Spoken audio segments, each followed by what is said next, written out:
with Miss Hot Sauce, Miss Tony, and Rockstone Triz. Yeah! Huh? Good morning, everybody. Good morning. How you doing today? It is Friday. We made it, and it's a long weekend, and I am super excited to just not do anything, maybe. But we are here. This is a pretty big weekend. Fetology is this weekend. I'm really excited about that. That should be good. I remember back in the days, Gary Bantan and Big Trini's party used to always sell off. And this year they're bringing it back, and it's going to be a great event. But quick check-in, how y'all doing? It's Friday. How y'all feeling? Feeling good. Feeling better now. Let's do a quick check-in. I'm doing good. It is Friday. I'm doing good. I had the strangest dream this morning as I was laying in my bed. But besides that, I am doing really well. Life is scary good. Dream? No, it was a weird dream. I was like sleeping at one of my friends from high school's house while her family was not there. I was like Goldilocks in her house. It was weird. He was house sitting. And then they came home and I was just like greeting them like it was normal that I was in their house. It was so weird. But it was like a really good sleep that I was sleeping in her house. And I've been in that house. It's so weird though. Sound like Roger. Oh, you do know the house too though? Yeah. Okay. It was just so weird. Like, what is going on here? And then they were introducing me to people. And I remember they introduced me to this one woman who just wrote a book. And I was like, oh, that's so interesting. Oh, while you were sleeping? Yeah. And then the lady was like, something. And she was like, yeah, I wanted to introduce her to you, Tony, because I know you work with Spark. And I was like, oh, yeah, something. And my sister is Hot Sauce. And she was like, well, if Hot Sauce is over 18, she's got my money. And I was like, wow. Yes. I don't know what that was. Like, I have no idea. Dreams mean something. What does that mean? I don't know. I have to find me a dream book, find out what that means. But yeah, it was a nice dream. I slept well. I got into a new show. It's called Brilliant Minds, and it's about a doctor who's a neurosurgeon, and he has face blindness. Tristan. Oh. Doesn't remember anybody's face, but like not Proper prognosia. No, well, his is not that. His is like he cannot see people's face, so like everybody looks all the same to him. Wow. Yeah, it's something like that. But he's a neurosurgeon. He's brilliant. Wow. It's amazing. I love the show. It's a lot of everybody in the show is gay. Oh, really? Yeah, and it's just like that's weird. It was a gay identified show, Yeah, like the gay community. Yeah. And I mean, not that I have anything wrong with that, but I was just like, oh, he's gay too. Mm-hmm. Oh, and she's gay too. And so everybody's so gay. It's such a happy show. It's a happy show. But anyhow, so that Brilliant Minds I really like, and then whatever. I'm looking forward to the weekend, getting myself together. Finally, I think I don't know. I think I finally understand what I'm wearing to the sneaker ball. Not sure. Still not sure. But anyhow. I know. I probably am. But anyhow, like those things. But Fetology, I definitely already know what I'm wearing to that. And I'm going to be there and I'm going to have a time. So nice.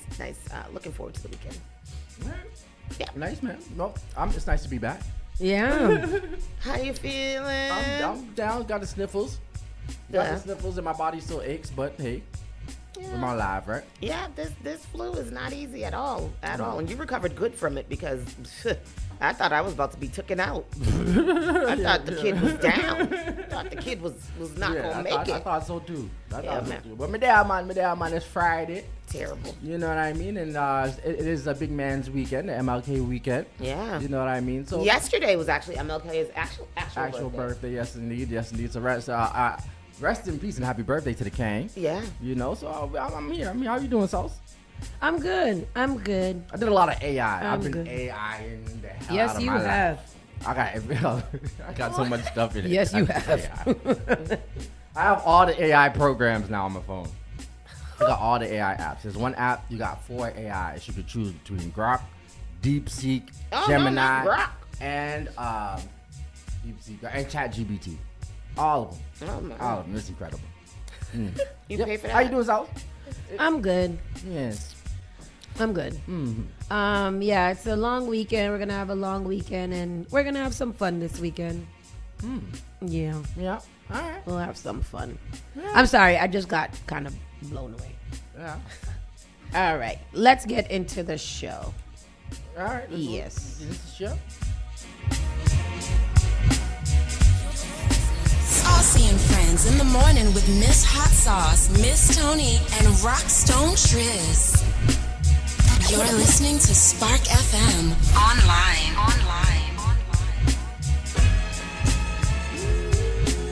Call Spark FM at 617-272-3387.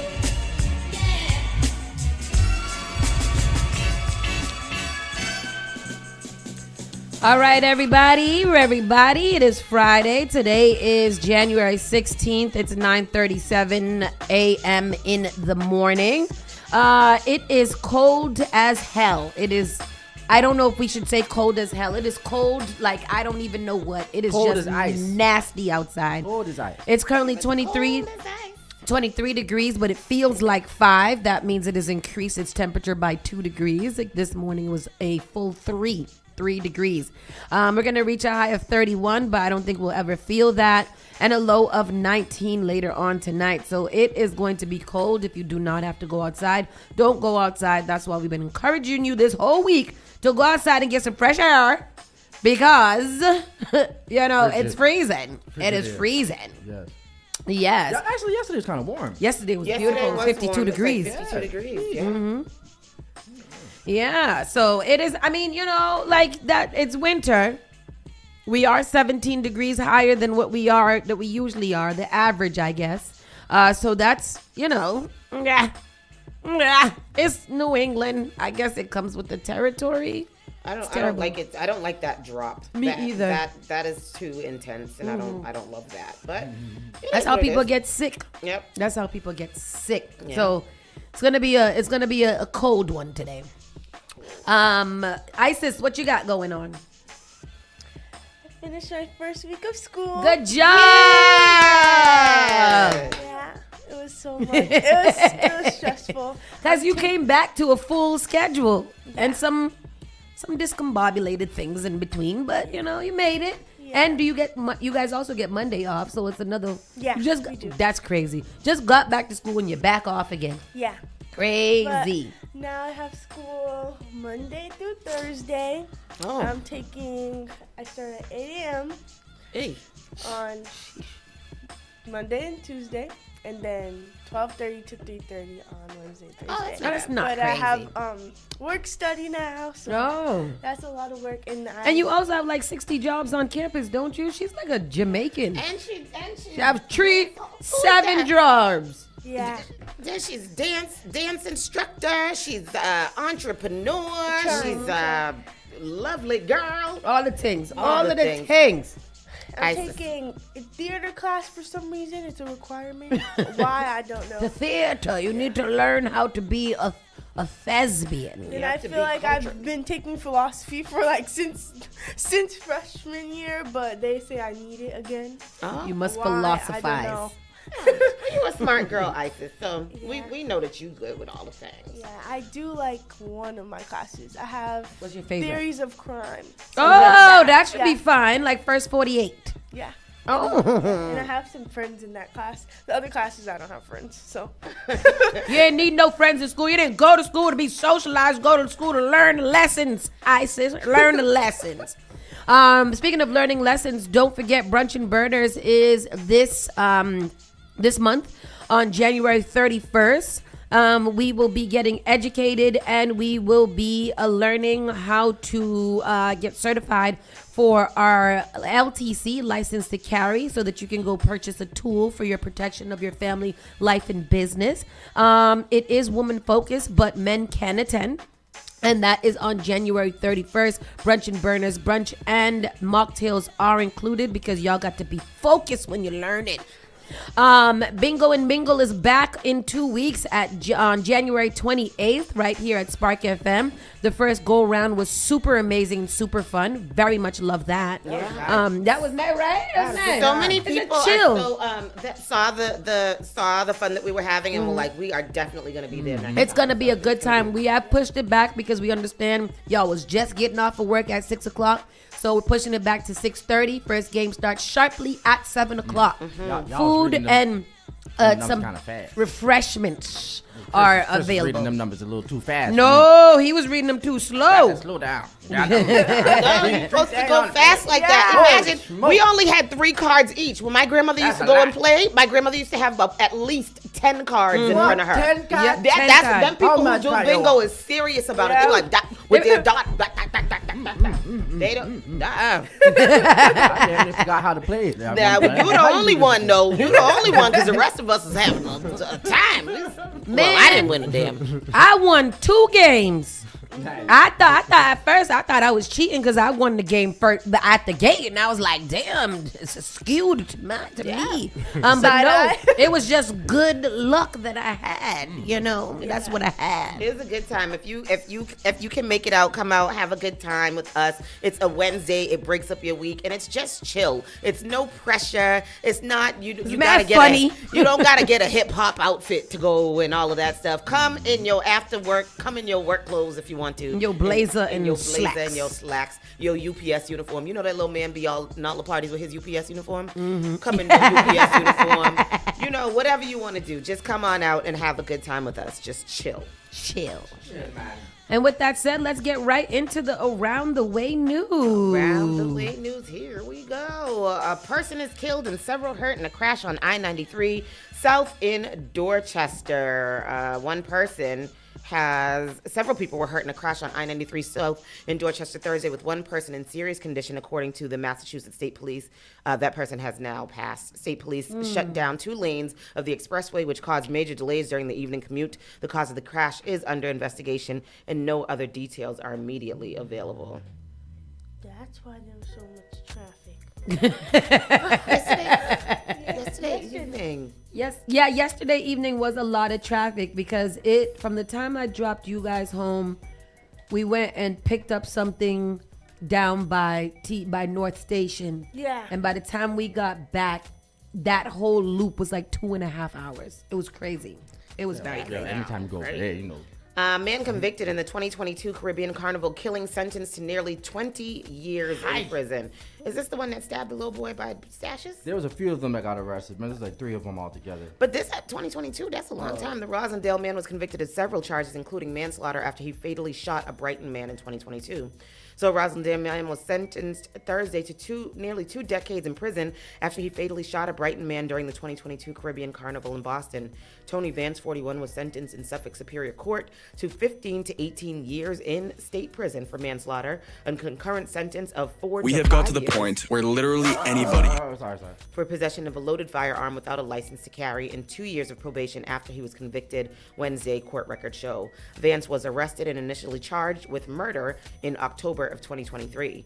Vance killed Darrell Russell, 33, on August 27, 2022, after a verbal altercation with attendees at the annual Caribbean Carnival in Franklin Park, the Suffolk County District Attorney's Office said in a statement. As he drove by the area of 970 Blue Hill Ave in Dorchester, he opened fire on the crowd and shot a man, later identified as Russell, in the torso. Russell was taken to Boston Medical Center, where he died from his injuries. According to prosecutors, during Thursday's sentencing, his fiancée gave a victim impact statement saying that his death left a void that cannot be filled. Which one was that? I don't even I think this is I the don't remember one that that. was. I think this is the one that Tony was referring to. No, because that was the older guy that stabbed the young That boy stabbed at him in Stashes. the neck. Yeah. This I is a shooting. That's the only thing that I've ever heard. I didn't hear about And Did then I the hear girl about that a got shooting? shot one time, but I don't recall this shooting at all. Like during Carnival? It was What is- probably after. near not at Carnival. It says near the Caribbean Carnival on Blue Hill Ave in Dorchester. I think I remember. That was Yeah, in I think I remember this 2022. too. I don't know. Very interesting though. Does it say Because exactly? 2022, we did. That was one of the years that we did. Sauce, Oh, that's isn't it? not the year that happened. The year that happened was like 2020, like around COVID, when we had the big shooting. No, Yeah, no, no, the that's big not what I'm shooting talking was about. 2 years This ago. is just one person that got shot and killed, because nobody got killed in the big shooting. yeah. Yeah. Oh, yeah. I don't remember. I can honestly say I don't remember this one. Yeah. So the fiance says that she was 7 months pregnant at the time when he was killed. We'll never get to meet him or experience him in the way we did. Wow. She will never hear his voice, feel his protection, or know firsthand the love he had to give. That is a lifelong loss she did nothing to deserve. Suffolk County District Attorney Kevin Hayden condemned Russell's killing, calling it a devastating moment of violence and amid a celebration of community spirit. Once again, we see the terrible consequences of illegal guns in the hands of people unhesitant to use them, in this case with bullets flying into a crowd gathered for one of our city's proudest celebrations.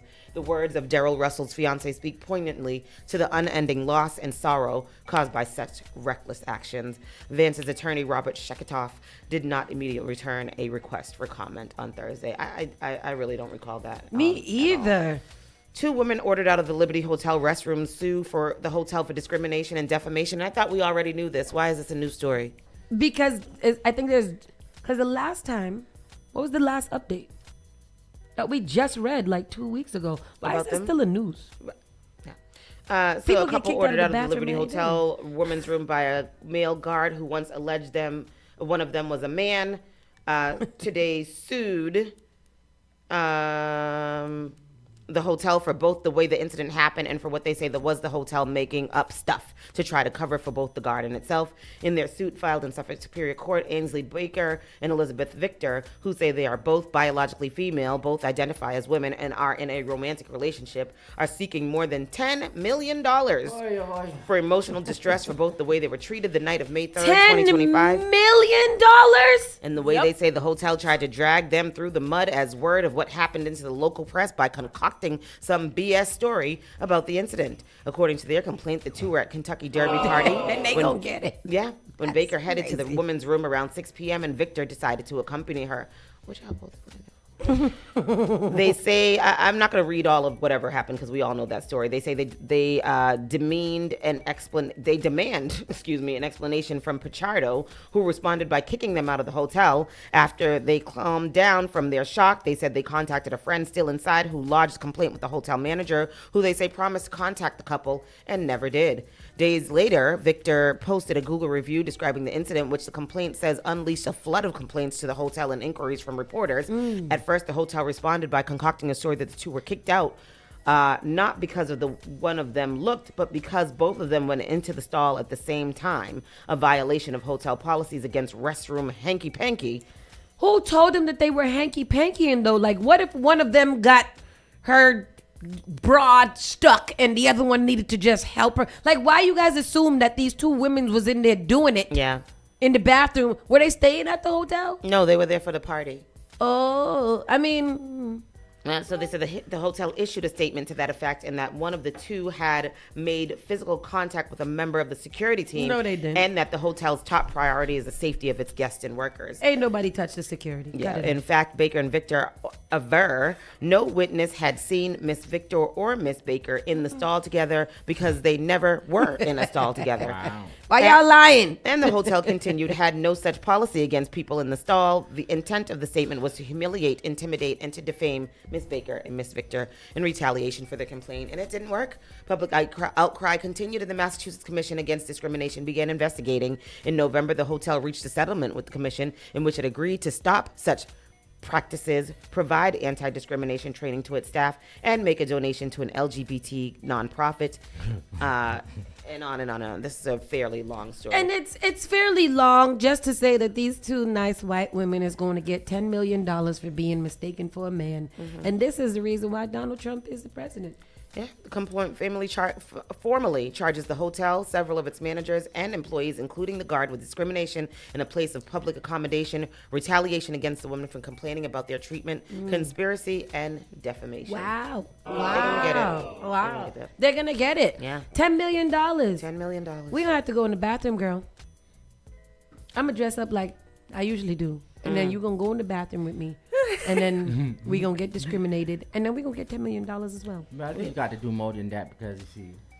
Nah, they might be a little bit more they loose. Yeah. I think they look pretty interesting. Yeah. Well, I'm going to be interesting too. Because what was it? It was what? Let's see what they She one of them was a hoosum? stud.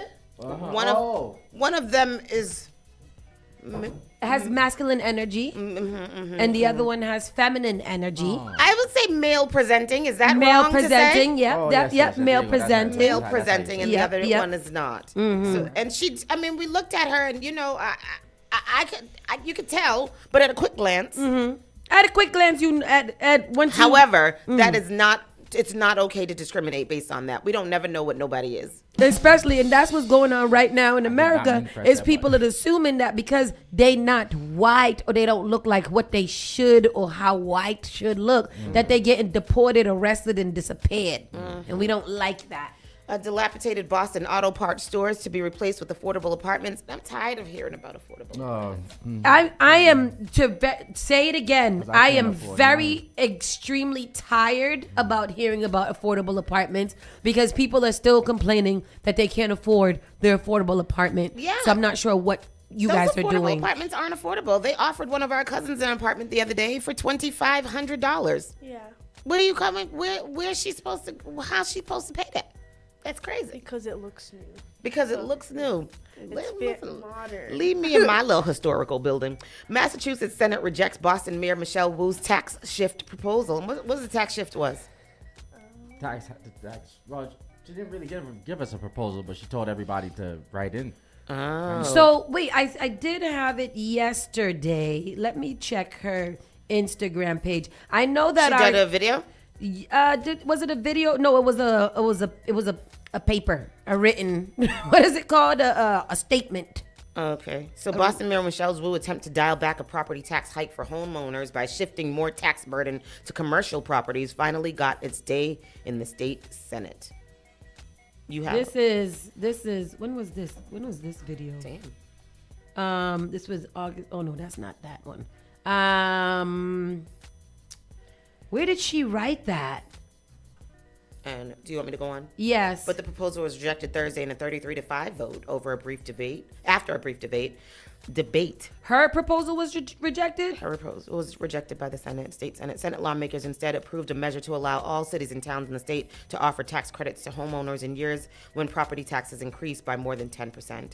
Senator Mike Rush, the West Roxbury Democrat who proposed Wu's bill as an amendment to legislation the Senate advanced, said Boston's residents are already receiving startling increases in their tax bills with a 13% hike. This burden has disproportionately hurt working families in the city of Boston, as well as seniors on fixed incomes, he said on the Senate floor. Rush was joined by 4 colleagues in voting for the measure: Senators Sal Domenico of Everett, Liz Miranda of Roxbury, Lydia Edwards of East Boston, and They're Patricia backing- Dedlin of Somerville. They're backing the bill that she proposed, or I know, I'm confused. so this Nick Collins said, here are the property tax relief proposals. So he's proposing, what are they called? Rebates, not rebates, when you give back a little bit money. Refunds? Some type of things. So Nick Collins and S2900, an act relative to municipal tax relief. This bill would provide cities and towns with authority to issue direct rebates to homeowners to lower their tax burden. He has one for a senior property tax exemption. This amendment would increase the maximum exemption from $500 to $1,500, trying income eligibility to 50% of area median income, and raising asset limits to $80,000 for single seniors and $110,000 for married couples. He also has a property tax relief for veterans. This amendment would eliminate income limits for veterans seeking property tax exemptions, ensuring those who served are not denied access to relief. One for Main Street tax relief. This amendment would allow cities and towns to offer property tax exemptions to small businesses with 10 or fewer employees. Clock it. Reasonable abatement process. This amendment would allow property owners appealing their assessments to pay taxes based on the prior year's valuation while their appeal is pending, and clarifies filing deadlines to ensure consistent and fair procedures. And then he has a personal property tax one. This amendment would increase the personal property exemption from $10,000 to $30,000, lowering the burden on individuals. That all sounds real good to me. I don't know what it means, but we'll talk about it him when on Tuesday when we talk to Carlos and we can get some explanation, because right now between that and Parcel 3, what we were talking about the other day, that's stirring up a lot of controversy out here in Boston. Oh, well, and it should, because what are y'all going to do? More housing. We can't have nothing here in Boston except housing. That's it. That's all we can have. For whom? I don't know. I don't know. What else do we have here? Off-duty police officer in Plymouth County facing charges after allegedly crossing double yellow line before head-on crash. Now, this story is crazy. So a Massachusetts police officer is facing charges from the department that he serves. According to the police on Sunday, at just after 9 p.m., the Marshfield Police Department received multiple 911 calls reporting a serious motor vehicle crash on Plain Street, which is also Route 139. Callers indicated that one vehicle was overturned and that multiple injuries had occurred. Marshfield police officers and the Marshfield Fire Department arrived on the scene within minutes. Upon arrival, first responders observed a multi-vehicle crash involving a Jeep and 2 other vehicles, with one vehicle resting on its roof. Here it goes. Did you say one vehicle resting on its roof? Mm-hmm. Oh. Okay. Yeah, that's what I said. That's crazy. Here goes the clip. It was a very speedy situation they was dealing with there. That's crazy. Breaking news in just the last hour, we've learned a local police officer will now face a drunk driving charge after he was placed on leave. 25 Investigates got a tip that officer was in a violent car crash while off duty. As investigative reporter Ted Daniel explains, that DUI charge was just added. We previously reported that Marshfield police were waiting on lab results from the state police. Well, those results are back, and the Marshfield chief says the officer was driving drunk when he seriously injured himself and another driver. A smashed-up Honda Civic locked in a tow yard. 25 Investigates has learned that 24-year-old Grace Owen was driving the car Sunday night when she was hit head-on and trapped. Jesus. Hi, everyone. She didn't die? Calling all South Shore, Massachusetts people. Grace Owen is an esthetician with a TikTok following. Family members tell us she's still hospitalized with serious injuries, including a broken pelvis. Damn. Multi-car MVA. We have people trapped. Get a status on med flight. The crash happened on Plain Street near the Brightway Car Wash.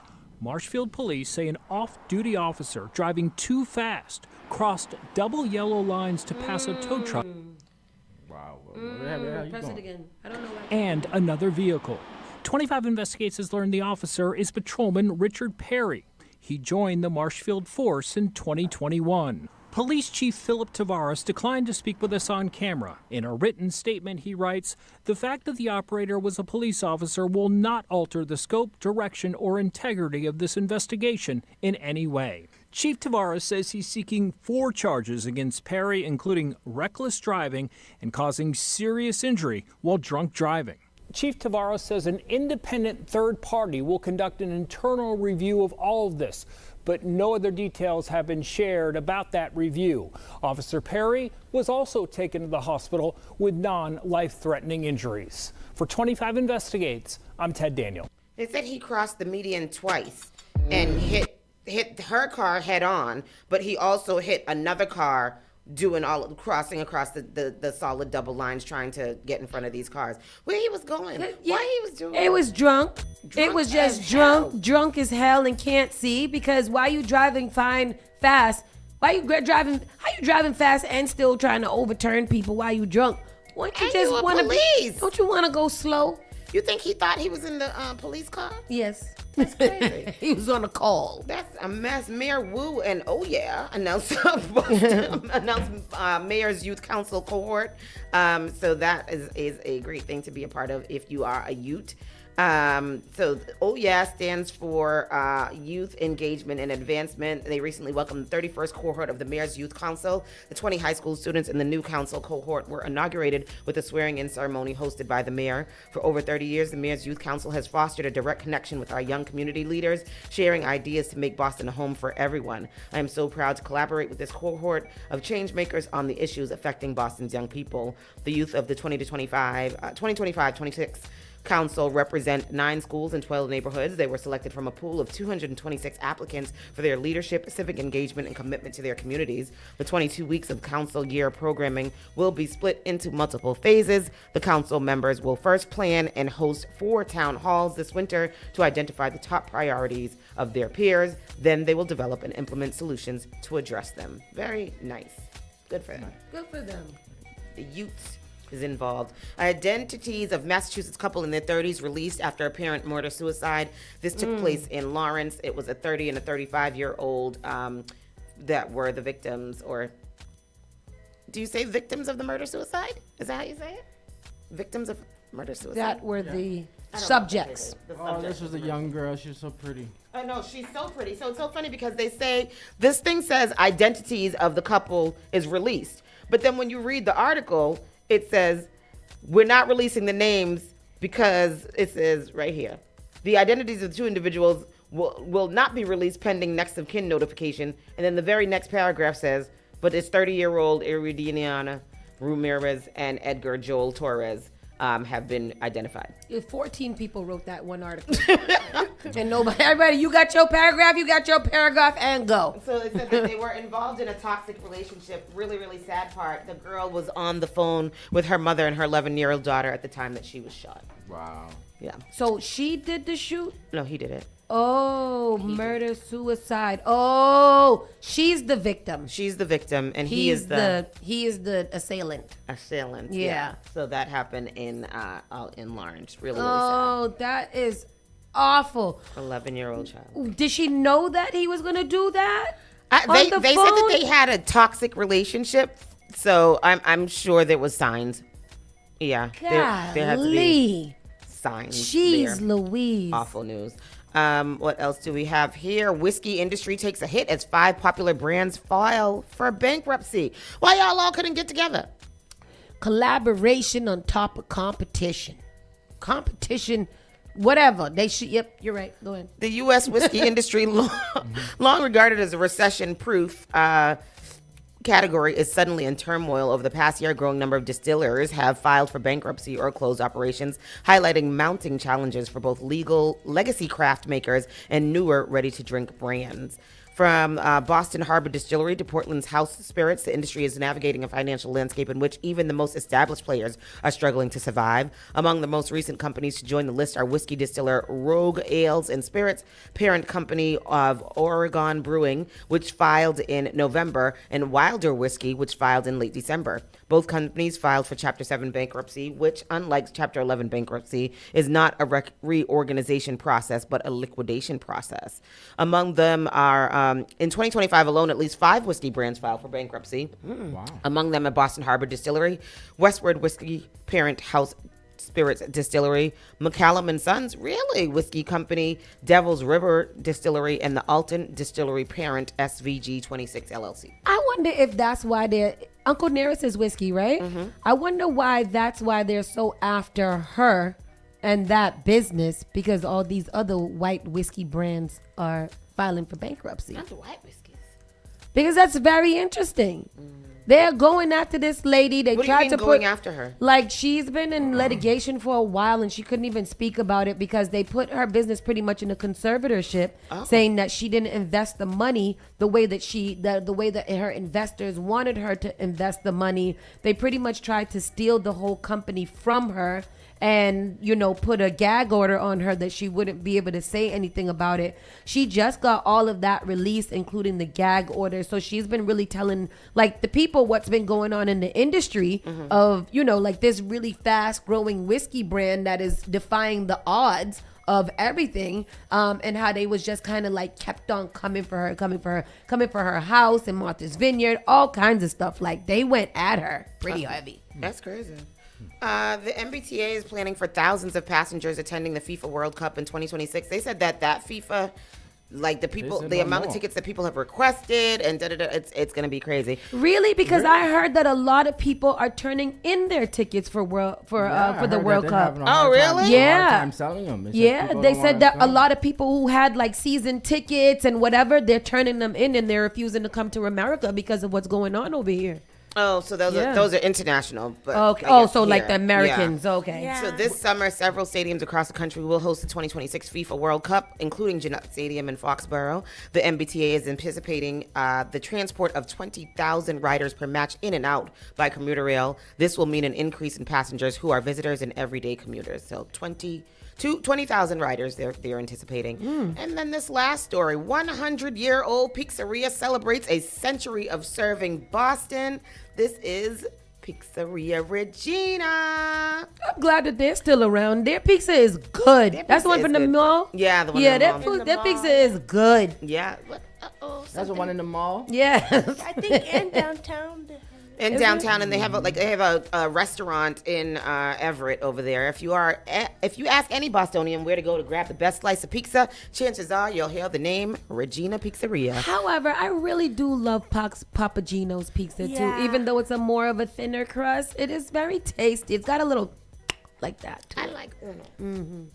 Uno, that's no more. The beloved pizza shop celebrates the 100th year in operation this year, underscoring its enduring status as a must-visit spot for pizza lovers. According to a Mass Live report, the business has exploded over the years into a regional chain with locations around Boston and as far as the Cape and Foxwoods. Its original North End location on Thatcher Street blends distinctive charm with a time-worn corner spot ambiance, fueling a steady line of regulars and newcomers eager to wrap their fingers around a slice of the pie. Guests can dine in or order takeout. Its Thatcher Street home offers a broad menu that includes seasonal pizzas like chicken parm pizza and chicken and prosciutto pizza, as well as classic cheese and pepperoni. Prosciutto. To enhance the experience, sitting in a booth is recommended to soak in the atmosphere. Regina's offers cheese and pepperoni pizza by the slice, $4.25 for a slice of cheese and $5.15 for a slice of pepperoni. First of all, that's a lot. That's a lot of money for a pizza because pizza should be $2.25 for cheese and $2.50 for pepperoni. Or you can go to the little local pizza shop and get 2 slices of cheese and a can of soda for $6.11. You can do that. That is something that you can do. That is it. And that is the local news. Yes, sir. Yes. All right, we're going to take a quick commercial break and we'll be right back in a few moments. Keep it locked right here. Spark FM Online, #1 for urban and Caribbean music.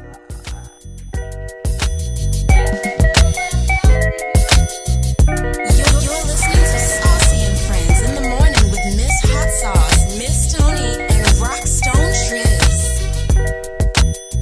You're listening to Spark FM online.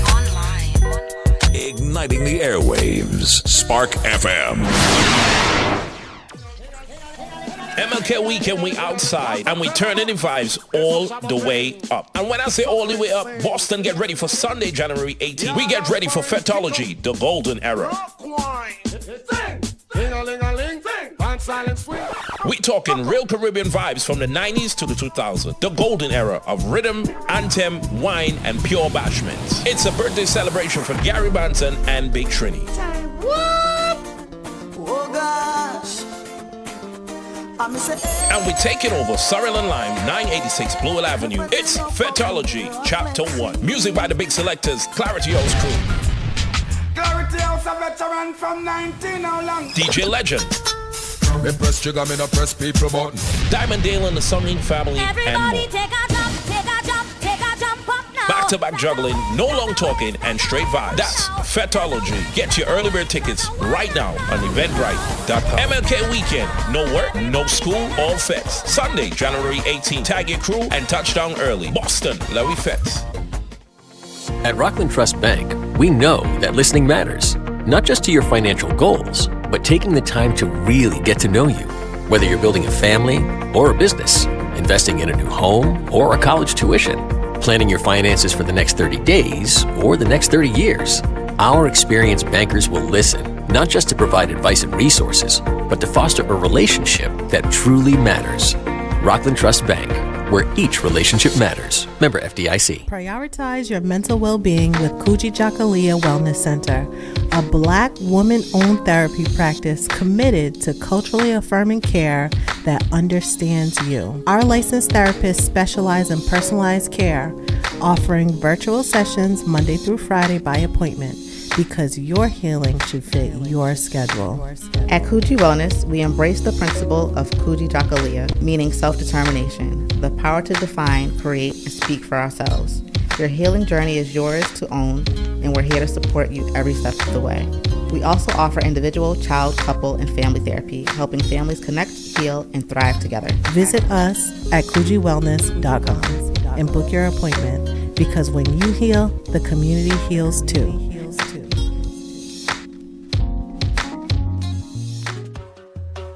Looking for bold flavor and good vibes? Come to Finn's Fusion, right at 1191 Blue Hill Avenue. We're bringing you the best of Caribbean cuisine with a touch of African flavors. From savory breakfast sandwiches to mouth-watering small bites, the famous steak and cheese on cocoa bread, and daily $6 lunch specials. Stop by, grab a plate, and taste the fusion everyone's talking about.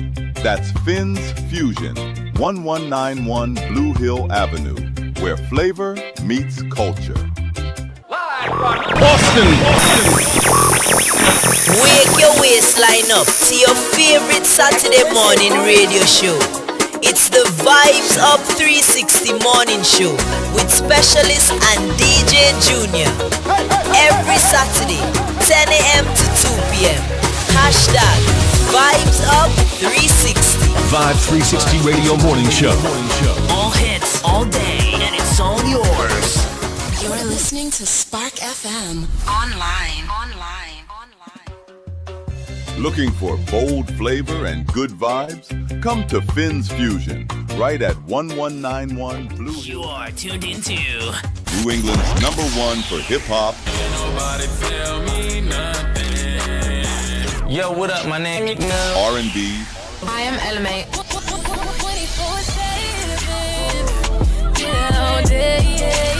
What up? It's your boy DJ Mustard. Migos in the building. No masterpiece. 10 bad bitches and they after me. SparkFMOnline.com. I know you gonna dig this.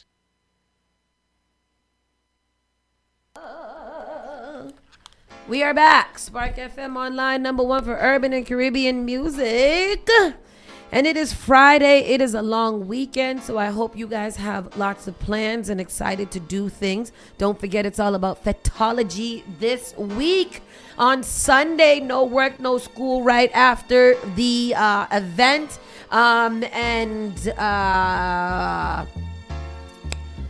Brunch and Burners. I just read the official statement from Governor Maura Healey that gun laws are getting even more stricter in Massachusetts. Massachusetts is one of those places that have some of the strictest gun laws in the country, and they are about to change again. So if you want to get yourself situated, apply for your license and all of that before the April changes, make sure you guys sign up for Brunch and Burners on January 31st. It's going to be held right here at 1195 Blue Hill Ave, Spark Media and Culture Center, and it's all instructed by the Dawn Firearms, one of our very own Black and Caribbean instructors here in Massachusetts. So make sure that you guys are signing up. The link is in our bio across our social media sites. So we outside with it.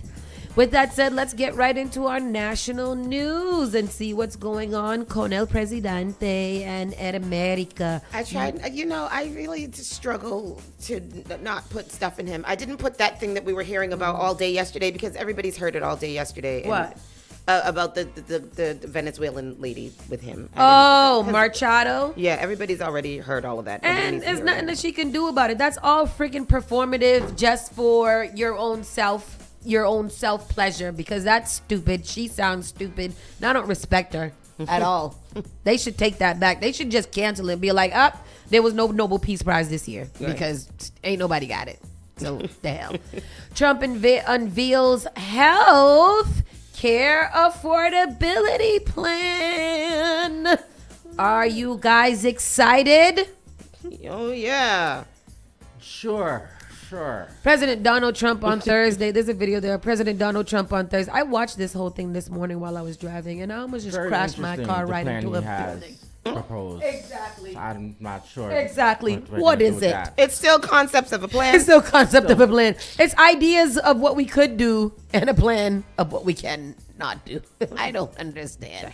President Trump on Thursday unveiled an affordability framework for health care aimed at lowering drug prices and insurance premiums as he seeks to address a major Republican political liability ahead of the midterm elections. Go right to it if you have it up there. Rockstone. I don't think. Meanwhile, this is Peter, President Trump also made other news at the White House yesterday, unveiling that new health care proposal. What more are you learning about that?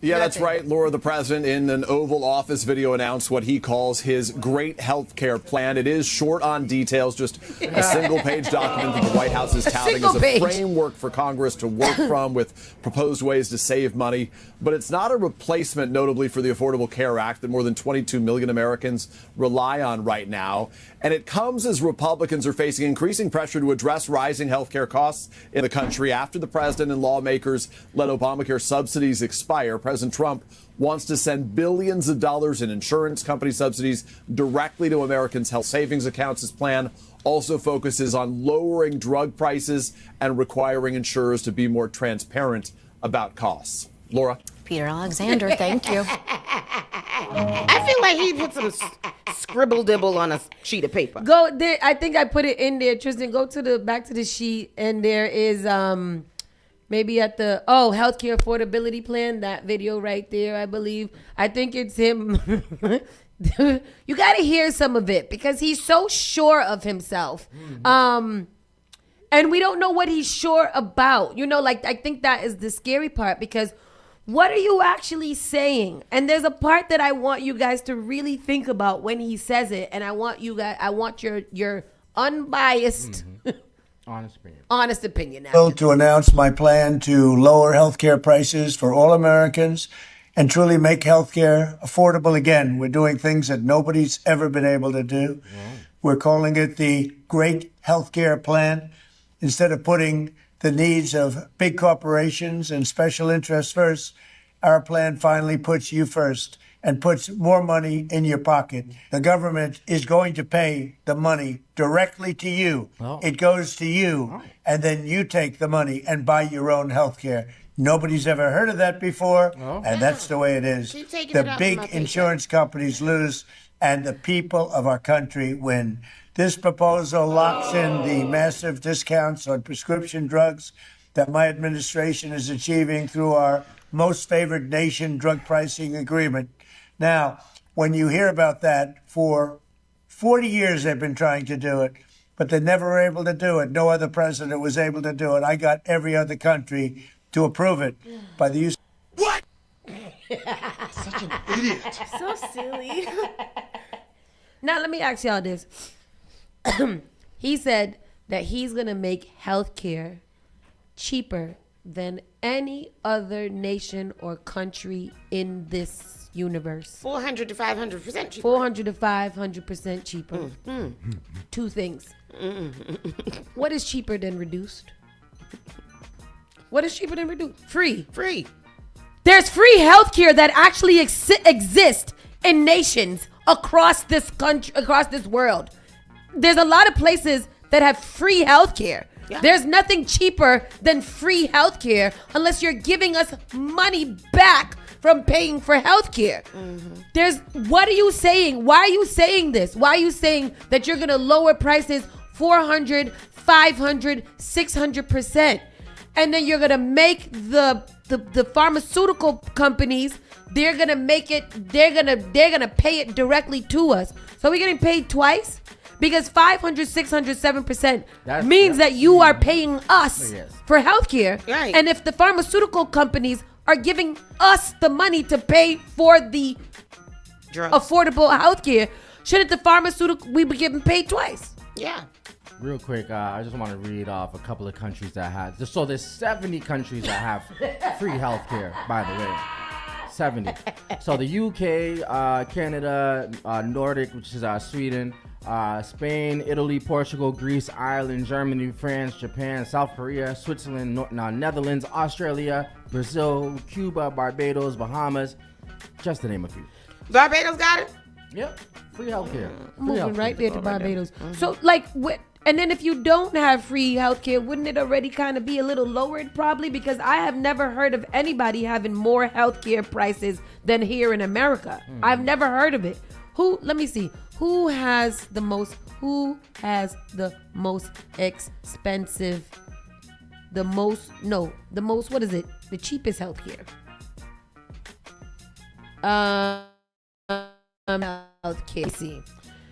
Oh no, then it's gonna give me Hawaii, but Hawaii often ranks highest for overall affordability. The UK offers low cost United States. Yeah, but I guess they're the highest in the United States. While globally, countries like the UK offer low cost barriers, within the US you can find low cost plans at pretty much Medicaid and stuff, which most people are not even eligible to get. So affordable health insurance companies. There's countries with low out-of-pocket costs are United Kingdom and Netherlands, known for low patient-reported cost barriers and minimal out-of-pocket expenses. So unless we're getting lower than United Kingdom, and still above free, I don't know what that is going to mean for you people. And what does that mean? And the Affordable Care Act was able to make people who were not eligible for health care. They would just have to pay a little higher of a prices if they weren't. That's what I understand. Hard? I don't know. Why just not make it free? Yeah, like what? Just keep it as it is. It's been working. What was wrong with what was happening? Because Obama did it. Yeah, there's nothing wrong with it. It is healthcare is expensive. The only thing they should have been doing with Obamacare is lowering the cost of Obamacare even lower than it, and he would have been and then change the name. You want to change the name? Just do Affordable Health Care Act, make it your Great American Health Care Act, and lower the price. Because by Donald Trump Health Care Act. Yes, and now you're lower than Obama. You took the name away from him, but we all still have health care. This, what you're proposing, sounds like stupid to me. It sounds stupid. I don't know. You don't know what he's doing. That man makes me nervous. That's not even concepts. Muhammad Ali forever stamp, the ultimate reversal of government's view of government's view of him. What that mean? Remember, the government had a problem with Muhammad Ali because he didn't want to go to the draft. I don't know. I didn't read the story. Postal officials unveiled a commemorative stamp of boxing legend Muhammad Ali in his hometown of Louisville, Kentucky on Thursday, featuring a photo of the champ and his fighting prime. The Postal Service printed 22 million of the Ali stamps, which features an Associated Press photo from 1974 showing the fighter holding up his gloves in a fighting stance. His last name in bold, black, and red all cap letters accents the stamp. We honor Muhammad Ali here in his hometown, a city that shaped him and that he reshaped forever, and said longtime broadcaster Bob Costas, who hosted the unveiling event. The champ's friend and family gathered to celebrate the insurance of the stamp, which went on sale on Thursday. He used to live in Berrien Springs, Michigan, by the way, as well. Yep. He lived right around our school. A lot of the boys from the school used to go and play. He was. Some type of association, but a lot of the basketball players used to go to his house and actually play basketball at his house and stuff like that. I think Javi went a few times as well. Really? But he was right there. Oh, that's so cool. Yeah. During his career, his wife Lonnie says this one depicts determination. It catches him in that sort of courageous, sort of convinced kind of look, his posture, which is signature for him. But to many in Louisville and beyond, he was not just a boxer, he was a fighter. Had he not accomplished what he did as a boxer, he would not have had the platform and the attention of millions of people. Broadcaster Bob Costas reflected on the courage Ali showed with the weight of his platform, standing up for civil rights and giving up his heavyweight title after refusing to sign his draft card. He was a controversial figure in his time, and that also set him apart because you have to have some measure of courage and integrity and principle to stand up to the controversy which he created. But during his career and after his final fight, Ali was a humanitarian and an advocate for peace. What's wonderful about his legacy is that there's something there for everyone. And for children who are aspiring to be something, who are looking for a role model, there's no better person to look to than Muhammad Ali. In his hometown, hundreds packed in to honor him once again. Stamp collectors and Ali fans quickly lined up to buy the first forever stamps. Soon, Ali's image will travel across the globe. But there's one special person who will receive the first stamped letter from Lonnie, their granddaughter Zoe. This legacy is important and it's very meaningful. And I want our grandchildren and their grandchildren to know who he was and understand, and they do know. Lonnie says Zoe never had the chance to meet her grandfather. But she definitely knows who he is. And now, future generations across the globe will know him too. With photojournalist Jessica Farley in Louisville, Conrad DeLuche, WHAS 11. Nice. Good for them. That's nice. I love that. I want a stamp. And I like this wife. I don't like that one who's the Trumpy. This Lonnie one sounds small. Death toll in Hong Kong. Fire rises to 168 after more remains are identified. And that was the fire that was like last month or 2 months ago. Oh, yeah, but they still find people. Remember that the high-rise building that caught on fire? Oh, Jesus, Yeah, yes. they're still finding bodies. Look at all the flowers out there, my God.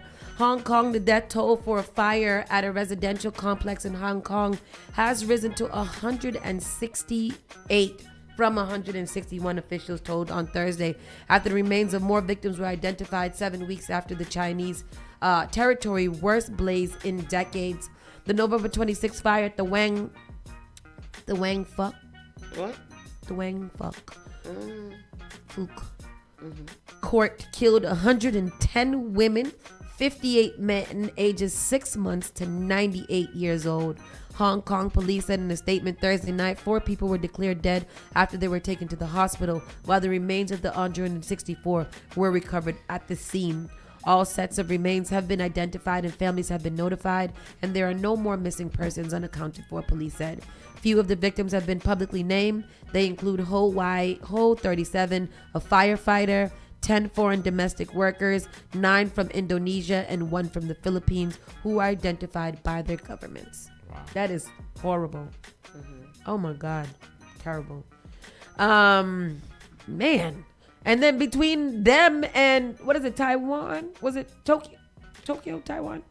With the cranes dropping down on the trains? Thailand. Yeah. Yes. That's terrible. I feel so badly about that.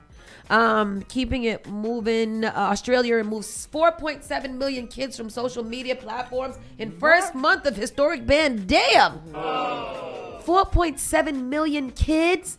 They must be losing their imagine them children. Stressed out. Yeah. Yeah. The kids over here stressed out too because of social media. Yeah, no, the TikTok stopped paying. Oh, really? Yes. Ever since it got out, Americans, we took it over. We stopped incentivizing people.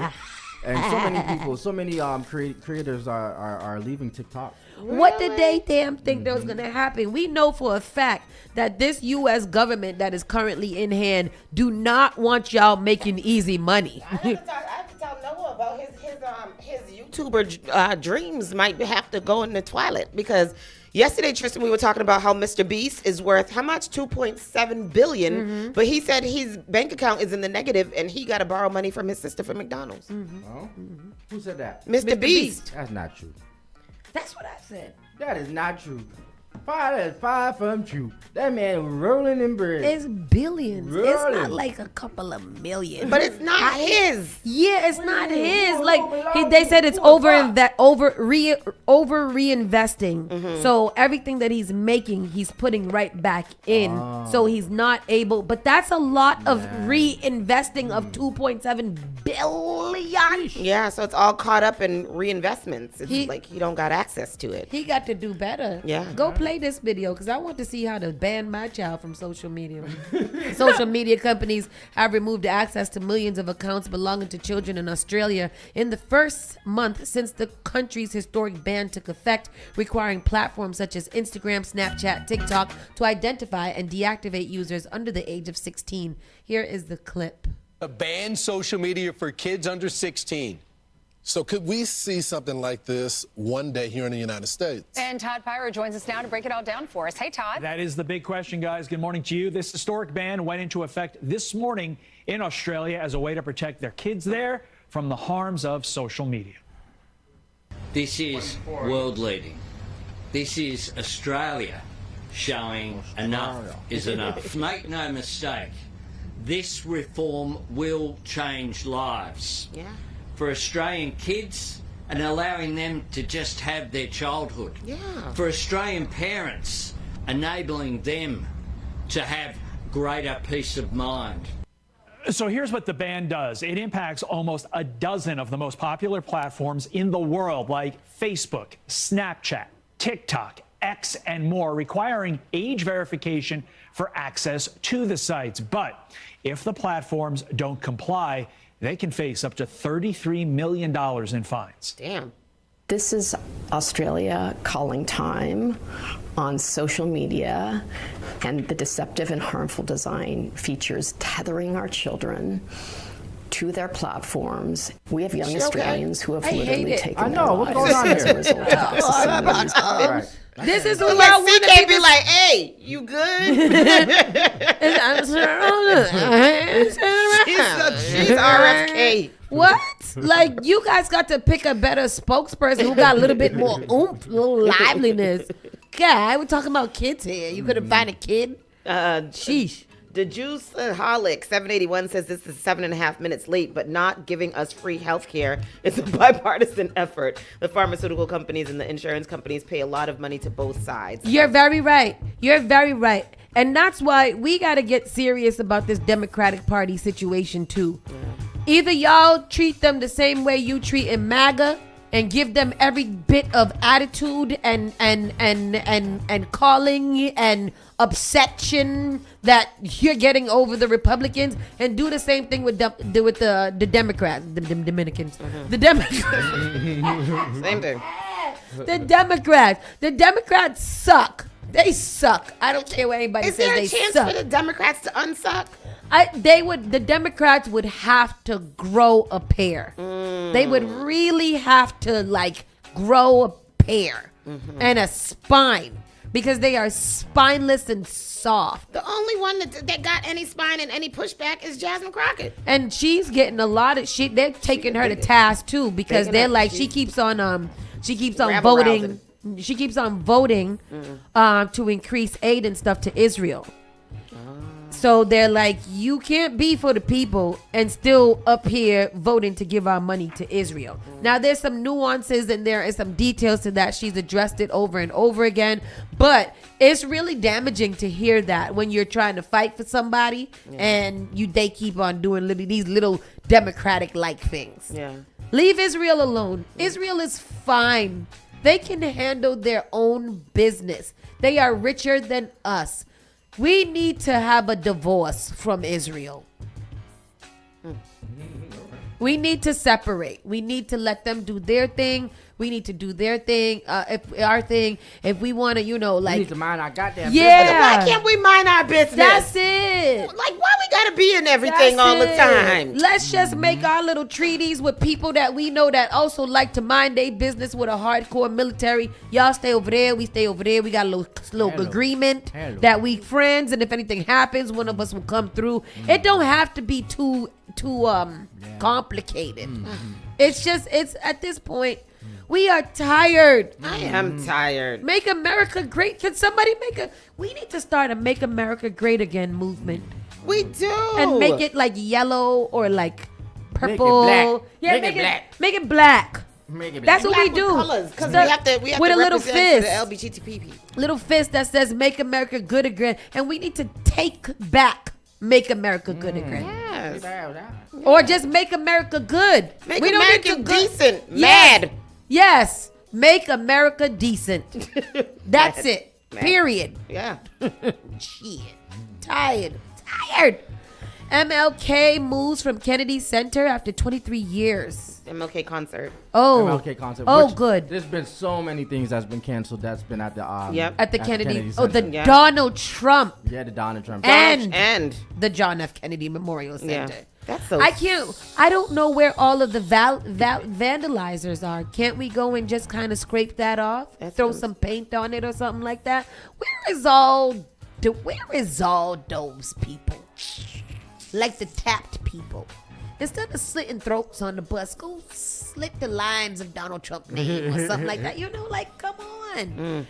The annual Martin Luther King Day concert in Washington, D.C. is moving from the Kennedy Center after more than 2 decades. According to NPR, the year's Let's Freedom Ring concert, headlined by actor and rapper Common, will take place at the historic Howard Theater rather than the Kennedy Center, which has hosted the MLK celebration since its inception.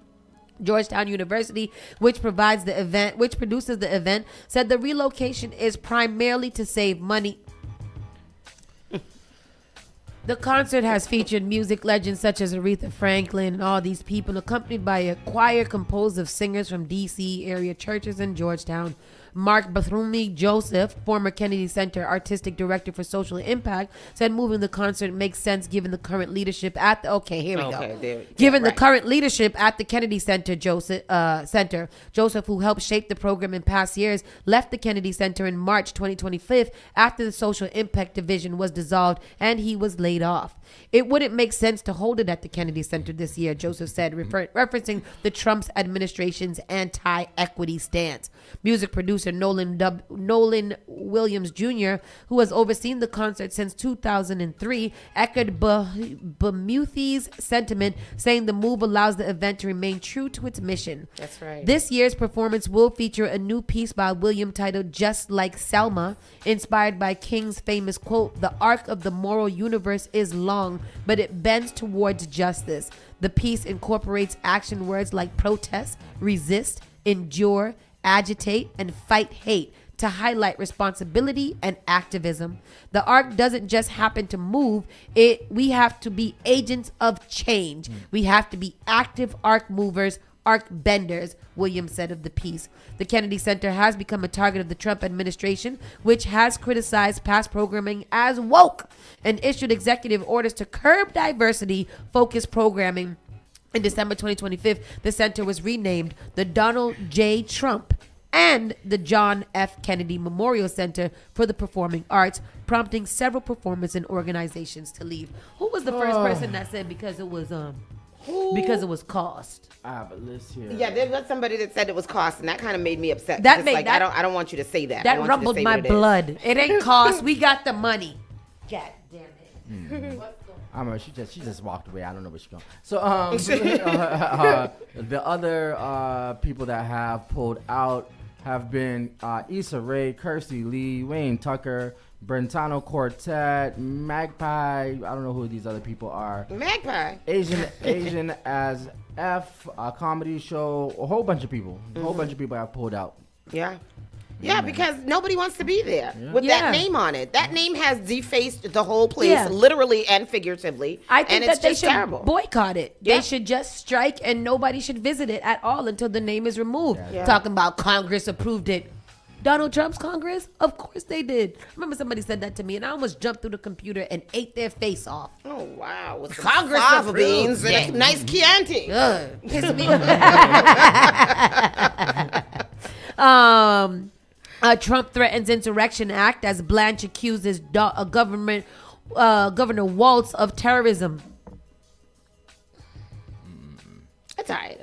President Donald Trump on Thursday threatened to invoke the Insurrection Act to send in the U.S. military as tensions intensify in Minneapolis following a second shooting in a week involving a federal officer and immigration and customs informant and ICE. If the corrupt politicians of Minnesota don't obey the law and stop the professional agitators and insurrectionists from attacking the patriots of ICE who are only trying to do their job, I will institute the Insurrection Act, which many presidents have done before me, and quickly put an end to the travesty that is taking place in the once great state, Trump wrote. Last time the Insurrection Act was pushed into the United States was during the LA riots when niggas was going crazy. However, they're not right now. They're literally just protecting themselves against y'all, which is crazy. He wants to do that so that he can mess up the midterms, and then if he calls it insurrection, then it messes up the trajectory of everything going forward. So that's what he's doing. He's there. He finally got somebody on his team is being strategic, and we gotta let. This is crazy. This is crazy. Here goes on. Go ahead. Tired. ABC News I'm contributor John tired. Cohen I'm is a literally former tired. senior official at DHS and Republican and Democratic administrations and a former police trainer. John, thanks so much for joining us. As we heard, the president spoke about potentially using the Insurrection Act to quell the Minnesota protests. So let's just start with the very basics. Tell us about what the Insurrection Act is and how it works. The Insurrection Act can be invoked by a president, but its invocation is a last-ditch effort. It can be used at the request of the government, request of a governor, or the president can invoke it on his own to suppress an insurrection, rebellion, or unlawful obstruction of federal law. The challenge for the administration is while they may be able to make a legal case that the act can be invoked, those who oppose the invocation of the act will raise concerns that it's the government's own actions in the conduct of and how they're conducting their enforcement operations and dealing with protests that's actually one of the catalysts for the current unrest in Minneapolis. So tell us, what's the precedence for this? Yeah. Well, it's a law that goes back to the 1700s, and it was intended as a way that the president could take steps if an act of rebellion exceeded the capacity of state and local officials to maintain order or to deal with an invasion by a foreign army coming into the United States. So like I said, it was intended to be invoked under the rarest of circumstances. And what it essentially does is it not only deploys U.S. military to the streets of a U.S. city, but it suspends prohibitions that preclude them from engaging in law enforcement activities. And this goes back to the earliest days of the Republic, where British troops would regularly go in and search colonist homes and engage in law enforcement actions. So this is something that's very fundamental to the foundation of our republic. So we've already experienced several cities in this country where the National Guard has been brought in. What would it look like in Minneapolis if the president did invoke the Insurrection Act there? Well, it would visibly look very similar. You would see U.S. military vehicles with armed soldiers on the streets of the city. They may be engaging in direct law enforcement activity, detaining citizens.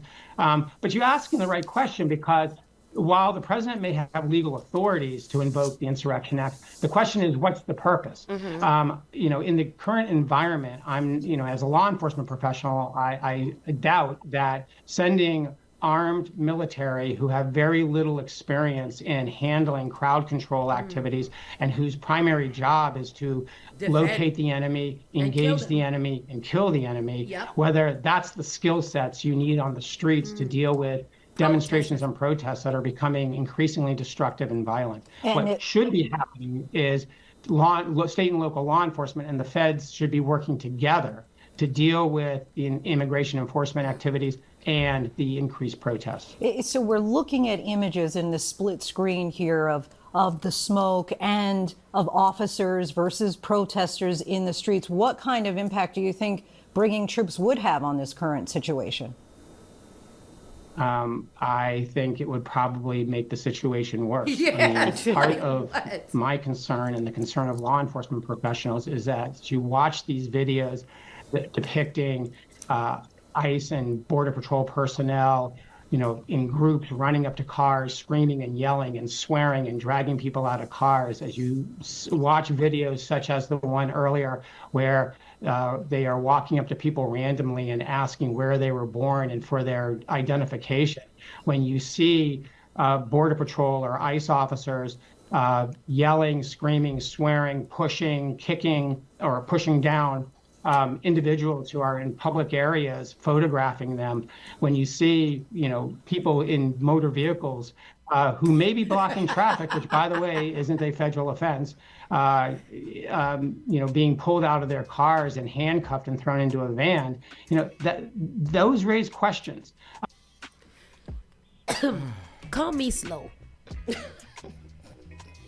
Ain't the people only riled up and giving problems because y'all is out here kidnapping the people and roughing them up and punishing them? I If that stops, wouldn't the protesting stop? They don't know what they're doing, and they don't know what they're saying, and they're just saying things and just doing things and just try. You're trying to justify your wrongdoings, and that's bullshit. I'm like, I am. I know that there are people. Nobody wants to legit. There are people who want to get into politics, but these are the kind of things that I think force people to get into politics, because it was like, what are y'all doing? Not even that you want to be in politics. You just want to go and see what is going on. I remember when Nick Collins was here and we were talking about the taxes and stuff, and I had asked, have y'all ever sat down at the table together and kind of just hashed this out? And the answer was kind of like, not really, like they're aware of each other, but they've never been in a room to sit down and talk about what we need to do and how we can do it and not leave until it was done. In these kind of situations, I really want to know what the conversation is like. Oh, we're going to do the Insurrection Act. And then what? And then what? You're going to call in the military to increase the protesting that's out there so that the military could then knock down and shoot these people legally because they are exercising their right to protest. And you're like, yeah, that's what's going to work.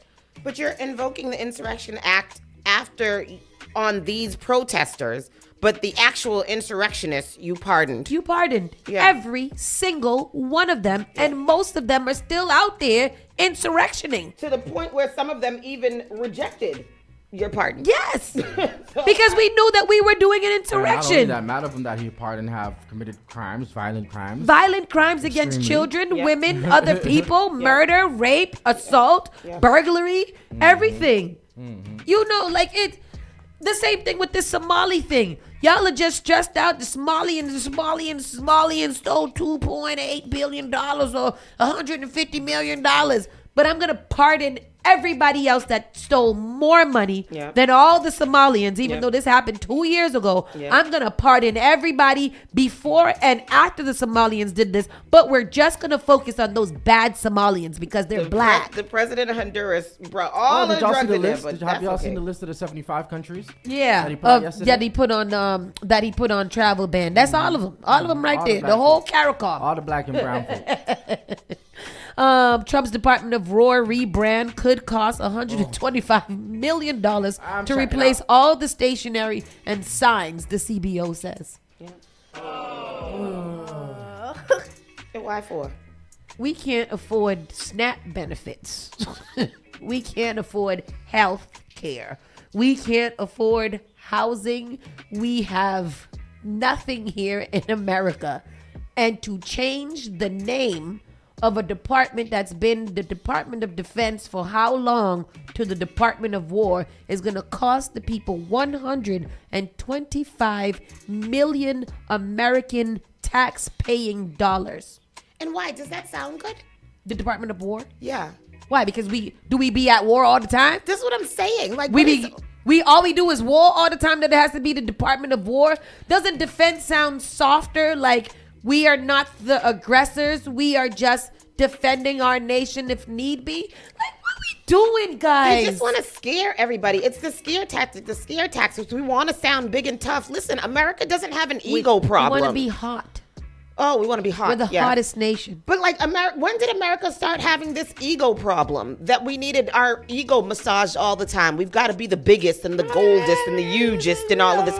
When did it always did. I don't think so. I don't think it's ever been so I think pronounced. it hasn't been pronounced because I think that politicians carried themselves in a way that they were just doing their underlying due diligence of foolishness. Yeah. Now that this pompous asshole is now the president and he is just all ego. Yeah, this is what America used to talk about when they left all the black folks. This is what they talk about in their household behind closed doors. It's just we is out here White power. We are out here doing the devil's work. That's what we doing. We are the devil's But we've been telling them, plaything. just for clarification, black folks have been telling y'all for goddamn ever. You got to say that, Tristan. We've been telling y'all. You got to say it. And y'all ain't been listening. Y'all ain't listening. Cat Williams told us at the beginning of last year. Look at this. And now y'all white women is out here getting the same treatment as the black women getting for all this time. And now all of a sudden y'all eyes is opening up. We've been saying it all along. Open your eyes. I'll tell you what, though, these midterms, but she is trying to cancel, by the way. Yes, yep. He is trying That's to why cancel. everybody's been so excited about the midterms. I have never been excited about the midterms. Because if we make it there, I still don't believe that they're going to let it be fair. And I still don't believe that America's going to do what it got to do. Everybody's excited about the midterms because everybody has hope. But hope is a sinking ship. This is what I am. I want to live vicariously through the people who have hope for the midterms. Because I need something to hold on to. Because I am just not sure, guys. Yeah. I'm not sure. Yeah. Recall expands to nearly 1 million Frigidaire mini fridges sold at Target over fire hazards. Oh, Lord. Yeah. Take them back. Those are the little ones that people use for their little canned sodas in their offices, or people use them for their makeup sometimes. I've seen a lot of influencers do that. Oh, they're makeup refrigerators. Yeah, and now they're recalled because they're shorting out, causing people. I can't wait till I get old. I was about to say I can't wait till I get old enough and hear Isis talking about I have 2 of them. I want to have a makeup and face regime that I need to have a mini fridge to put in my accoutrement. It's just to freeze, like it's just to keep them cold. Why do they need to be cold? Because it's better. Cold sticks to you. Closes your pore. Oh. Yeah, hot water and hot stuff opens it so it goes through. Oh. I think. You don't want your makeup to go through. You just want it to be on the surface so it don't mess up your skin. Come through makeup. Now I'm about to get a refrigerator for my makeup. Five Below.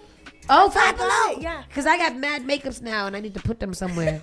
No, it's not just for makeup, it's for like skincare. Throw them away. Like any skincare. Throw them away. No, none of your beauty supply makeups need to be throw them away. refrigerated. You're going to find them in the whatever. I was going to put all of the powder, everything in the freezer. Here's some store makeup. Just like liquid stuff. Okay. But it's mainly like skincare stuff. So like if you have, we got to do a skincare haul too. We do. Yeah. We do. Yeah. What do you guys use? The water, soap, dial. Oh God. Some little oils that got a little weed in it. Oh, we do got a little weed oil for our face. You know, I use that. What is it? Clean and Clear with the scrub in it. But I also have some Dove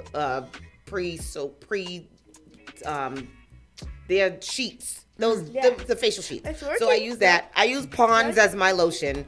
And every now and then I put a little bit of that serum on my face. Or if I'm having like a blemish or something, I use bio oil on my blemish. Oh. Yeah. I'm going to get serious about it because that night when I be sitting there, my face be all dry, crack, and put a little something on. See, I want an Aquaphor and a Cetaphil, them kind of things that clean your face good. And I need to get a facial. What do you bathe? What soap do you bathe with, though? Whatever's downstairs. Oh. And they always got some kind of new something down there. Some kind of foolishness. It be pissing me off because I was like, this smell too good and I don't want to put it on Yesterday my on Amazon, they had a sale on Oil of Olay bar soaps, 12 for $6.49. I had to order me a pack of them yesterday because that's good for your face, too. Bar soaps just get so messy for me because I don't have a little bar soap thing, so they just be sliding around. Sometimes I drop the soap in the shower. I don't want to get it. You gotta get a case for the soap. I do, and then it just get all mildewy and all.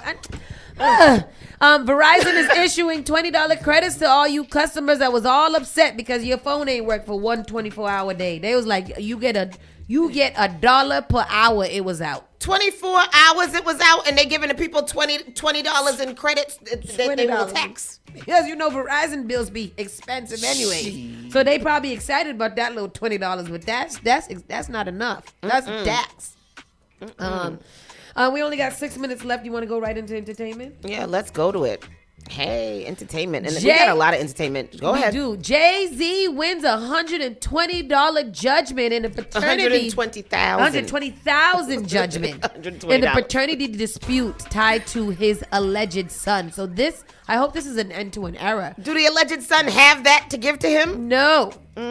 Jay-Z has once more emerged as the winning side of a legal fight that has followed him for years, because you don't just go up against a multi-billionaire and think that you gonna have your little defense lawyer in there talking about, a court has dismissed claims brought by Ramir Satherwaite and his legal guardian Lily Coley, ending the latest attempt to revive allegations that the hip-hop mogul is Satherwaite's biological father.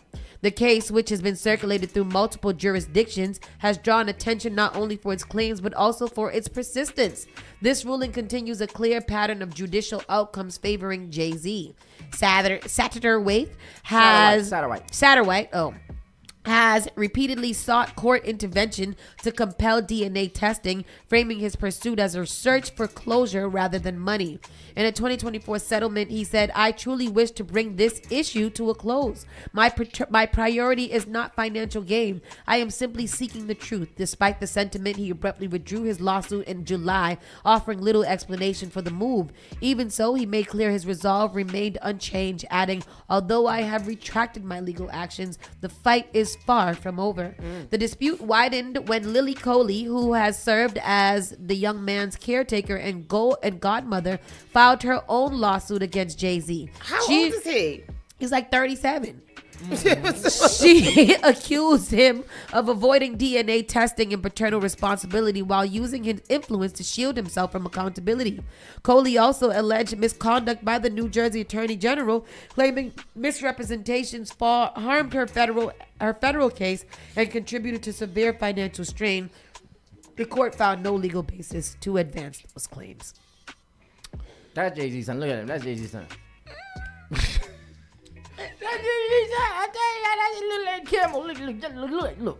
But what, like, just the name bragging rights gives him more than money can anyways. Yeah. Like, I'm Jay-Z's son. And I would be pursuing it, but what I'm not gonna do is keep on pursuing it and keep on losing the case and keep on thinking that it's going to make a difference. At this time, you seem a little bit... It's harassment. A little bit, this is the first time he actually lost. No, he lost again. He's lost several times.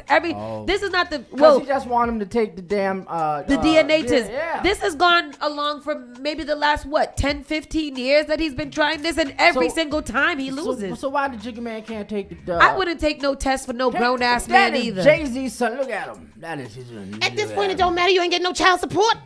Get out of here. What do you want it for? You have the infamy of being known as Jay-Z's alleged son. Yeah. Right. Like, go on with your life. You're not getting any child support. The statute of limitations expired on that. If he was under 18, he could still go after some child support that he was never paid. But you're 37 years old. Go on, live your life. Live it. What you doing? What you want to be Jay-Z's son so bad for? You ain't gonna get nothing now. He says, "You ain't your pappy." So the lady has been ordered to pay roughly $119,000 in legal fees under California's anti-SLAPP statute. That's what that psychopath Cape Verdean ladyboy had tried to hit me with, an anti-SLAPP thing. He needed 2 slaps. Basically, it means that the court is bringing insufficient evidence to a court setting, and it's a waste of taxpayers and money to do this. So he was trying to make it seem like there was no evidence, even though he put out the evidence for me in the first place. So that is also crazy. That's mental illness. In this situation, this is how it works, because you keep on bringing this to me and the judgment keeps saying the same thing every time, and now you pissing me off. So they calling it a prolonged harassment campaign. Okay. Yeah. Yeah, that is crazy. Oh, God. Aaron Hall misses over a year. Missing. I miss Where is you. Oh, wait, he was... We got to read the story. We got to read it. It's a big story. R&B singer Aaron Hall has remained unaccounted for more than a year as a federal civil lawsuit connected to Sean Combs continues to move forward without him. Hall, 61, is named as a co-defendant alongside Combs in a civil lawsuit filed in 2023 by plaintiff Lisa Gardner, who alleges she was sexually assaulted in the 1990s following an industry event associated with MCA Records. While Combs has been formally served and has denied allegations, Hall has not been located despite extensive efforts effectively stalling the case as it pertains to him. Is he alive? Where is he? As the lawsuit advances, Hall's continued absence has become a central legal issue, further raising questions about accountability, due process, in addition to the increasing complexity of high-profile sexual assault litigations tied to the music industry. Damn, so they say. Where is he? Where is he alive? How you just be missing for a year? Yeah, that's what I want to know. I don't understand. Nobody knows where he is. Is he in the alley somewhere? Y'all don't want to go do a wellness check? Like, what's happening? Bro, well, I think it sounds like he might be fleeing. Oh. Because you think about it, if he getting sued, he went sued as soon as the lawsuit dropped. Aaron Hall, people knew where to find Aaron Hall. He used to be all over the internet talking all his stories. Was he? Because I feel like I haven't seen him since back in the day. He was like, he's on Vlad. He used to go on Vlad and used to talk about, his sex life and all his crazy stories. And then during the Diddy situation, he had a lot going on in there, right? Like Aaron Hall was in a lot of pictures and in a lot of assaults and stuff like that. He's like the Donald Trump of Epstein. The Donald Trump of Epstein. Which is also interesting. Is that in this? No, but that whole Epstein situation, there's been like new reports that come out that says that Donald Trump was pretty much the leader and he was using people like Epstein to kind of circulate, to kind of manage the thingies. I believe it. I believe it too. I really believe it because you notice how the Epstein files gone a little hush ever since all this Minnesota thing and all kinds of stuff like that. They was like, Mr. ICE officer, go and shoot somebody in the face real quick to get the pressure off the Epstein files. And I think that's what happens. Yeah. What did Cat Williams say about Ludacris? The comment that refuses to die. And because we just read about Ludacris doing the MAGA rally, right? Yep. Alongside Jay-Z. Nelly. Not Jay-Z. Cat Williams has built an entire career on saying the quiet part out loud. His interviews are rarely blah, blah, blah. That's exactly why the moment from 2024 keeps resurfacing. So what did Cat Williams say about Ludacris? The answer involves a bold claim, a viral interview, and a reaction so calm, it somehow made the whole thing even louder. Buckle up, this one gets crazy. Cat made the comments during the 2024 appearance on Club Shay Shay, the podcast hosted by Shannon Sharp, while discussing fame and power in the entertainment industry. Cat brought up the Ludacris in a way that immediately raised eyebrows. Cat suggested that Ludacris was connected to larger industry systems and leaned into familiar conspiracy language, including references to the Illuminati. He did not present evidence, but his confidence and delivery were unmistakable. Shannon asked Cat if he was related to Ludacris. He responded no. So there was a crossroads where we were both invited to an Illuminati thing, and it had to be one or the other of us. The decision had to be made, so it was both of us. We were equal. Illuminati. He continued, one of us had to cut off all of their hair and continue to do the sideburn thing, no more with the points. And the next person, they said, was going to get $200,000 million because they were going to pay him $10 million a movie to do 20 Often movies. I hear people talk and others. He always coming up with foolishness. The story continues. One of those persons turned out to be Ludacris, and the other person turned out to be Cat Williams. One person ended up with a light-skinned, ugly-faced wife. It's part of what they give you. He did say that. I didn't remember get that. it. I'm not mad about it, he said.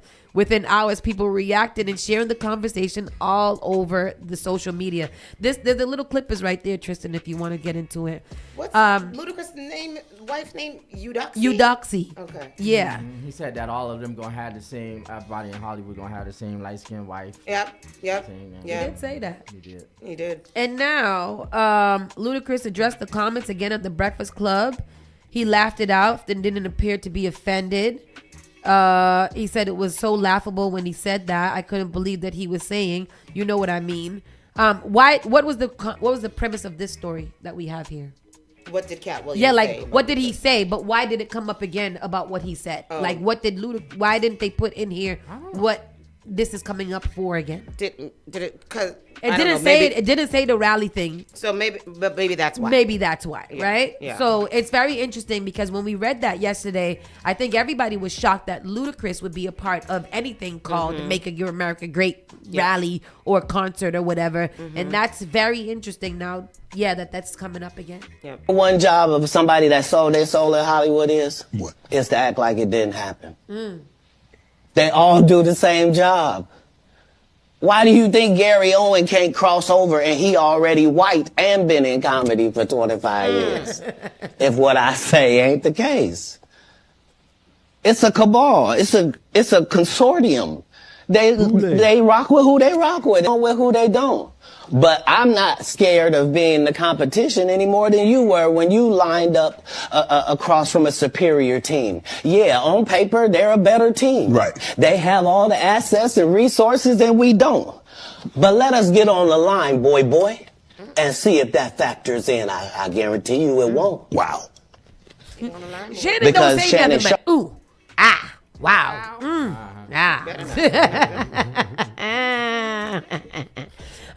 so we'll see how that goes. And just for the rest of the headlines, Turk sounds off on Juvenile for backing out of collab.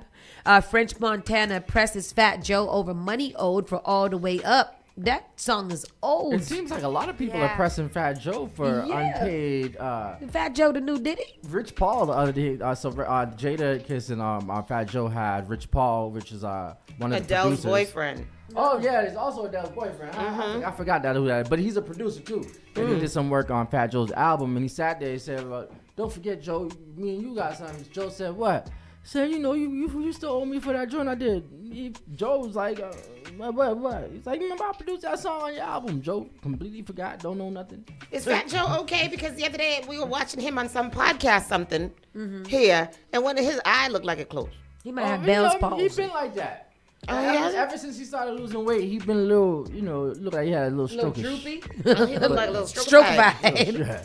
vibe. The View, Jesse Williams reflects on how racial politics have changed 10 years after viral BET award speech. Damn, that was 10 years ago? Yeah. Damn. He was really good on The View. I watched it last night. Oh, I'm gonna go watch it when I get home. He was really good. He's also producing a show that is coming out on Hulu, and it's about it's called, I think, Hoop Dreams, and it's about how Martin Luther King and Obama both use basketball to relate to young people, and it's coming out over this weekend, maybe even tonight. But it talks about how like everybody sees Martin Luther King as like this hard shoe suit wearing man, but he used to like lace up and go out there and hoop, just like how Obama did. So Obama's $350 million basketball court that he tore down the White House to make. Yes, that one. Terrible. Mike Knight said Rich Paul's also LeBron's agent. Oh, is he? Oh, wow. Him and Adele been kicking it for a long time. Good for them. Hip-hop pioneer and iconic rapper DMC discusses addiction struggles and path to sobriety. You're not alone, he says. So a lot of people was going through drugs and things. Iconic 80s rock band announces first album in nearly 10 years. Yeah. Who's that? Living Color. Do you remember that band, Living Color? No. Oh, because y'all was born in the 90s. You was born in the 90s? I remember the TV show. You was born in the 90s? No, 86. Oh, really? Oh, you made it. Well, anyhow, it's an all black rock band. I think they used to play some reggae music too, but they're coming back. They're gonna make an album together, which sounds really interesting. And who asked for that? Finesse 2 times arrested again for drug possession and blames Moneybag Yo. Finesse 2 times need to just go in the house and sit down. He's a rapper? Yeah. Oh. Yeah. Okay. Chief Keef manager clears the air after viral rumor claims he was shot 6 times in the face. Oh, wow. Oh, good. Well, I'm glad that he was not shot 6 times in the face. Yeah. Chief Keef said, nah. It's for white people. SNL newcomer Cam Patterson just dragged the show over and over. She works at NSL. He works at. Oh, he's black. Yep. Okay. Is it video? Is this the new season of SNL? I haven't seen it yet. Yeah, because I've never heard of him. So, new Saturday Night Live cast Cam Patterson stopped by Kill Tony for the reoccurring series' latest Netflix stand-up special, and his performance is blowing up because of some jokes he made about his new employer. During an extended bit about joining the show, he joked that he'd never been the sketch comedy staple before his casting since it's for white people. He also made jokes about how, in the nicest way possible, it's really gay. Many SNL fans are taking the jokes as a middle finger towards the show, though others, especially longtime Kill Tony fans, have been a lot more defensive, arguing that this is just his comedy style.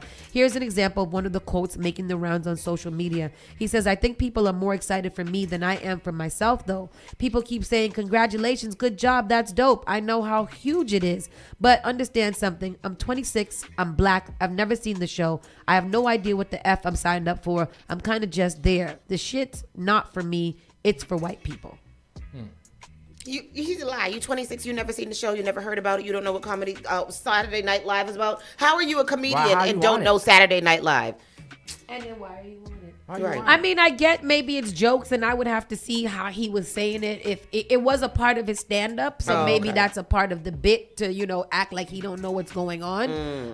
But I don't know. I don't know too much about it, so I'll figure it out at some point, and y'all will as well. Not funny. No funny.